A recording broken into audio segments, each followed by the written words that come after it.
Hello friends, welcome to Abhinav kitchen. ఇవాళ మనం చూడబోయే రెసిపీ చేపల పులుసు మా స్టైల్లో. దీనికి కావాల్సిన పదార్థాలు చేపలు. మేము ఇక్కడ 1 కేజీ వరకు చేపలు తీసుకొని వీటిని శుభ్రంగా నిమ్మకాయ సాల్ట్ వేసి కడిగి పెట్టుకున్నాము ఫ్రెండ్స్. 1 కేజీ చేపలకు 1 మీడియం సైజ్ ఉల్లిగడ్డ కట్ చేసి పెట్టుకోవాలి. దాంతోపాటు ఒక చిన్న టమాటో కట్ చేసి పెట్టుకోవాలి. దీని తర్వాత స్టవ్ వెలిగించుకొని బాండీ పెట్టుకొని స్టవ్ పైన టేబుల్ స్పూన్ మెంతులు.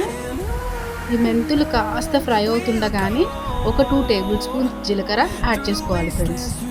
చూస్తున్నారు కదా, 2 టేబుల్ స్పూన్స్ జీలకర్ర యాడ్ చేసుకొని ఒక్కసారి వాటిని అలా ఫ్రై చేసుకొని ఒక 2 to 3 టేబుల్ స్పూన్స్ ఆఫ్ ధనియాలు యాడ్ చేసుకోవాలి. ఓకే, ఇది మనం చేపల కర్రీకి మసాలా ప్రిపేర్ చేస్తున్నాం friends. So 2 table spoons of ధనియాలు యాడ్ చేశాక ఒక చిన్న కొబ్బరి ముక్క పీసెస్గా కట్ చేసుకొని యాడ్ చేసుకోవాలి. వీటిని చక్కగా గోల్డెన్ బ్రౌన్ కలర్ వచ్చేదాకా వేయించాలి. అలాగే మనం గరం మసాలా కూడా యాడ్ చేసుకోవాలి ఫ్రెండ్స్. ఇక్కడ హోల్ గరం మసాలా వాడుతున్నాము. చెక్క, సాజీరా, లవంగాలు అలాంటివి వేసి చక్కగా గోల్డెన్ బ్రౌన్ కలర్ వచ్చేదాకా ఫ్రై చేసుకోవాలి. ఇలా ఫ్రై చేసుకున్న వాటిని పక్కన పెట్టుకొని పొయ్యి మీద పాన్ పెట్టుకొని ఉల్లిగడ్డలు వేసుకోవాలి ఫ్రెండ్స్. మనం ఇక్కడ ఒక మీడియం సైజ్ ఉల్లిగడ్డ కట్ చేసి పెట్టుకున్నాము. దాన్ని మనం పాన్ మీద వేసాము.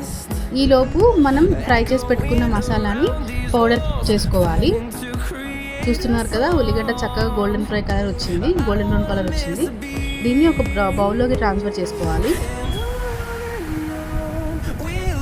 అలా ట్రాన్స్ఫర్ చేసుకున్నాక మనం చింతపండు కొంచెం హాట్ వాటర్లో నానబెట్టుకోవాలి ఫ్రెండ్స్.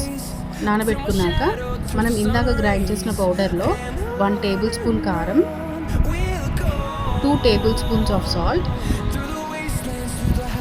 మన రుచికి తగినంత ఉప్పు కారాలు వేసుకోవచ్చు ఫ్రెండ్స్. ఇక్కడ మేము కారం ఎక్కువగా ఉంటుంది కాబట్టి ఓన్లీ 1.5 టేబుల్ స్పూన్స్ ఆఫ్ కారం వేసుకున్నాము.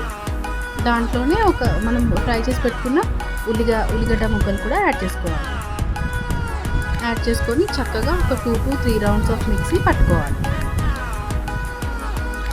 చూస్తున్నారు కదా, ఇలా మిక్సీ పట్టుకున్నాక మనకి ఇలా ఒక పేస్ట్ అనేది ప్రిపేర్ అయిపోతుంది. ఈ పేస్ట్ని ఒక బౌల్లోకి ట్రాన్స్ఫర్ చేసుకొని మనం ఇందాక కడిగి పెట్టుకున్న చేప ముక్కలకి కాస్త ఒక 20 to 30% ఆఫ్ పేస్ట్ తీసి అప్లై చేయాలి. ఇలా అప్లై చేయడం వల్ల చేప ముక్క ఉప్పు, కారం, మసాలా అన్నీ చక్కగా పీల్చుకొని చాలా టేస్టీగా ఉంటుంది.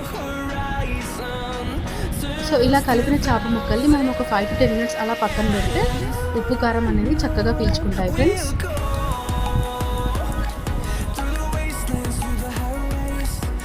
చూస్తున్నారు కదా, ఈ విధంగా చేప ముక్కలకి కంప్లీట్గా ఉప్పు, కారం పట్టేటట్టుగా కలుపుకోవాలి. తర్వాత స్టవ్ వెలిగించుకొని ఒక బాండీ పెట్టుకొని బాండీలో ఆయిల్ వేయాలి. మేము ఇక్కడ 2 to 3 table spoons of oil మాత్రమే యూజ్ చేస్తాము. మేము చాలా తక్కువ ఆయిల్ యూజ్ చేస్తాం friends. So 2 to 3 table spoons of oil add చేసుకొని దాంట్లో మన రిమైనింగ్ మసాలా పేస్ట్ అనేది వేసేసుకోవాలి. మసాలా పేస్ట్ వేసేసుకొని ఒకసారి చక్కగా కలిపి ఇది మగ్గేదాకా మనం క్యాప్ పెట్టేసుకుందాం. చూస్తున్నారు కదా, ఇలా పేస్ట్ యాడ్ చేసుకొని ఇది మగ్గేలోపు దీనికి ఇలా క్యాప్ పెట్టేసుకొని ఇది మగ్గేలోపు మనం కట్ చేసుకున్న టమాటా ముక్కలను మిక్సీ పట్టుకొని ఇలా పేస్ట్ లాగా తయారు చేసుకున్నాం. మన చేపల మసాలా మగ్గింది కాబట్టి దాంట్లోనే గ్రైండ్ చేసుకున్న టమాటా వేసేసి ఒకసారి కలుపుకోవాలి.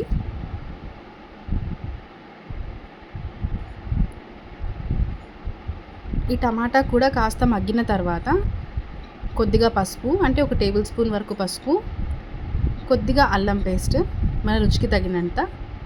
మేము ఇక్కడ 2 టేబుల్ స్పూన్స్ ఆఫ్ అల్లం పేస్ట్ వేస్తున్నాము. అల్లం పేస్ట్ ఈ టైంలో వేయడం వల్ల ముక్కలకు బాగా పడుతుంది. అలాగే నానబెట్టుకున్న చింతపండు రసము యాడ్ చేసుకొని క్లోజ్ చేసేసి మంచిగా మగ్గనివ్వాలి ఫ్రెండ్స్. చూస్తున్నారు కదా, ఈ విధంగా ఉడికిపోతుంది. ఇలా ఉడికిపోయినప్పుడు మనకు ఆయిల్ అనేది పైకి కనిపిస్తుంది. ఆ టైంలో మనం చక్కగా మసాలా రుద్దుకున్న చేప ముక్కలను దీనిలో యాడ్ చేసుకోవాలి. యాడ్ చేసి క్లోజ్ చేసుకొని చేప ముక్క మగ్గనివ్వాలి. సో చేపలు ఎప్పుడు గరిటెతో తిప్పకూడదు ఫ్రెండ్స్. ఇలా ట్యాప్ చేస్తూ కలుపుకోవాలి. అండ్ చేపలు ఎక్కువగా మరగాల్సిన అవసరం లేదు. చూస్తున్నారు కదా, వేడివేడిగా చేపల కూర రెడీ.